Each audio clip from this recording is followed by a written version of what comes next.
Welcome to A Word of Hope for the Feast of St. Dominic. I'm Father Don Goergen. Today, for Dominicans, but for the Church at large, is an important celebration. We celebrate St. Dominic, who is known in many ways as a joyful friar.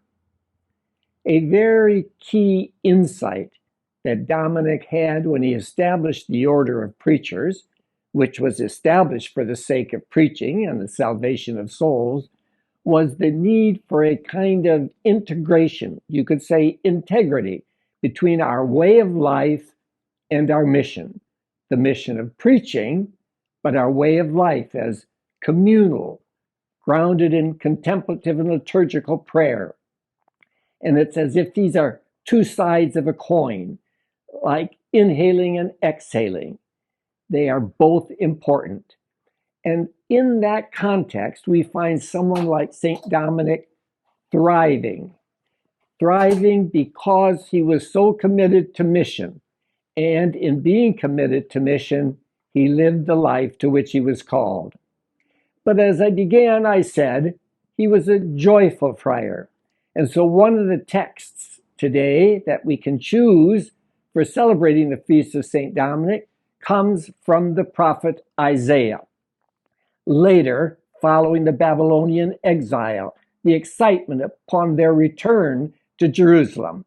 I'll just read a couple lines from that text from Isaiah. How beautiful upon the mountains are the feet of those who bring glad tidings, announcing salvation, bearing good news. And then after several other verses, it concludes, all the ends of the earth will behold the salvation of our God. It does say something about Dominican preaching, bringing joy, good tidings, good news, but about all preaching, because in the end, preaching is about God. A God who loves us, a God who is with us, and in the midst of whatever turmoil, difficulties we may find in our world, the struggles we certainly face today, it's the awareness that God is, and God is with us, and that God will guide us, and that God is providentially in charge of things. And so it's bringing that good news into whatever context it might be, that we then too bring salvation, and all the earth will know our God. And so celebrate well today this feast of St. Dominic.